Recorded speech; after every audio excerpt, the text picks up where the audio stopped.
Mengungkap skandal besar, kasus korupsi Chromebook. Sebuah skandal korupsi besar sedang terungkap, dan Kejaksaan Agung sedang menyelidikinya. Kasus ini melibatkan Kementerian Pendidikan dan berfokus pada proyek Chromebook yang terjadi antara tahun 2019 hingga 2023. Uang rakyat menjadi pusatnya, dan skalanya sungguh mengejutkan, berdampak pada masa depan pendidikan kita. Anggaran proyek ini sangat besar, mencapai hampir 9,9 triliun rupiah. Uang ini seharusnya untuk pengadaan TIK, khususnya Chromebook untuk sekolah-sekolah, selama periode 2019 hingga 2023. Jumlah sebesar ini butuh jawaban, dan bagaimana uang ini dibelanjakan adalah kuncinya. Penyelidikan sekarang sangat intensif. Proyek ini terjadi di masa Menteri Nadiem Makarim, yang memimpin kementerian saat itu. Masa kepemimpinannya sedang ditinjau, dan Kejaksaan Agung memeriksa semua aspek, termasuk pengambilan keputusan penting. Kepemimpinan membawa tanggung jawab besar, apalagi dengan proyek sebesar ini, dan pertanggungjawabannya akan ditentukan. Kejagung menyatakan kecurigaan utamanya, pengadaan ini tidak berdasarkan kebutuhan nyata. Ini disampaikan oleh Harley Siregar, Kepala Pusat Penerangan Hukum. Ada tanda-tanda kuat adanya kong kali kong, yang mengarah pada persekongkolan untuk menipu. Kasus ini sekarang dalam penyelidikan resmi, dan pemeriksaan awal mengungkapkan masalah serius. Pengadaan bermasalah, kebutuhan diragukan, dan kejanggalan teknis. Chromebook terbukti tidak efektif dalam uji coba sebelumnya, yang terjadi pada tahun 2018 hingga 2019. Sekitar 1.000 unit dilibatkan, dan hasilnya menunjukkan masalah yang jelas.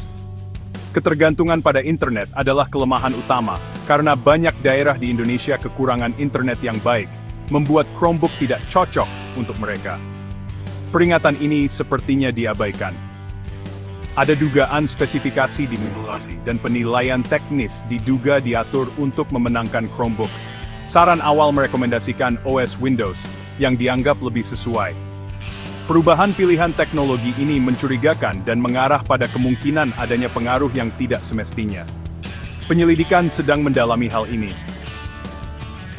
Kementerian punya rencana awal di tahun 2020 untuk membeli perangkat IT bagi sekolah di seluruh negeri, dari tingkat SD hingga SMA. Tujuannya adalah meningkatkan literasi digital. Namun, prosesnya kini dipertanyakan.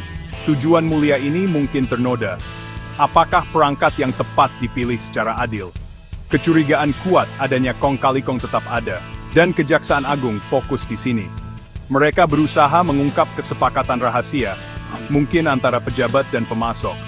Ini bisa menggelembungkan biaya secara signifikan atau menyebabkan pilihan teknologi yang buruk. Detail penyelidikan dirahasiakan agar pemeriksaan berjalan lancar. Penyelidikan berjalan, bukti disita dan kecurigaan menguat. Penyidik melakukan penggeledahan pada tanggal 21 Mei, tahun 2025. 2 apartemen digeledah secara menyeluruh, milik mantan staf kementerian berinisial FH dan JT. Tindakan ini menunjukkan pengejaran aktif terhadap petunjuk, karena penggeledahan penting untuk mengumpulkan bukti. Fokus pada mantan staf ini patut dicatat.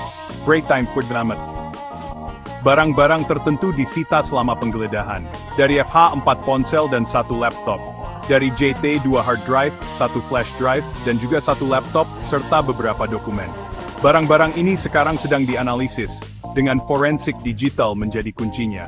Dokumen mungkin mengungkap transaksi terlarang, dan bukti ini sangat penting untuk kasus ini.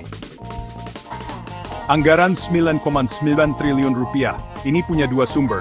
3,442 triliun rupiah dari dana satuan pendidikan, dan 6,399 triliun rupiah dari dana alokasi khusus, atau DAK. Ribuan laptop dibagikan antara tahun 2019 hingga 2022. Apakah perangkat sampai ke sekolah yang dituju, dan apakah digunakan secara efektif sekarang? Skala distribusinya rumit. Belum ada tersangka resmi yang disebutkan, meskipun penyelidikan terus berjalan, dan ada penggeledahan baru-baru ini. Kejaksaan Agung berhati-hati mengumpulkan bukti kuat terlebih dahulu. Ini wajar dalam kasus rumit. Publik menantikan kabar selanjutnya, dengan tekanan untuk jawaban yang jelas semakin besar. Pertanggungjawaban di depan mata, jalan menuju keadilan dan pencegahan di masa depan. Mantan pejabat mungkin akan menghadapi pemeriksaan lebih lanjut, dan mantan Menteri Nadiem Makarim bisa jadi akan diperiksa. Kejaksaan Agung mengisyaratkan hal ini, yang merupakan langkah sangat penting. Ini menyoroti keseriusan penyelidikan dan menunjukkan bahwa tidak ada yang kebal hukum. Keterangannya bisa jadi sangat penting. Memeriksa pemimpin masa lalu adalah pekerjaan penting, terutama untuk proyek skala besar seperti ini. Ini membantu memetakan rantai komando dan memahami proses pengambilan keputusan penting. Ini bisa mengungkap kelalaian atau korupsi, dan langkah ini penting untuk kebenaran. Ini juga mencegah pelanggaran di masa depan. Kepercayaan publik bergantung pada pemeriksaan yang menyeluruh ini. Kasus ini sangat mempengaruhi kepercayaan publik karena kepercayaan pada lembaga pemerintah terguncang.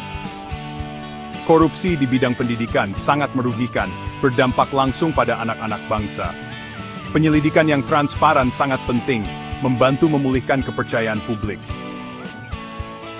Meminta pertanggungjawaban pelaku adalah kunci, menunjukkan komitmen pada tata kelola yang baik. Transparansi dalam proyek adalah yang utama, dan skandal ini menyoroti kebutuhan penting tersebut. Sistem pertanggungjawaban yang kuat sangat penting, mencegah korupsi di masa depan secara efektif. Uang rakyat harus dibelanjakan dengan bijak dan dengan kejujuran penuh. Pelajaran dari kasus ini harus mendorong perbaikan, memastikan dana melayani kepentingan publik.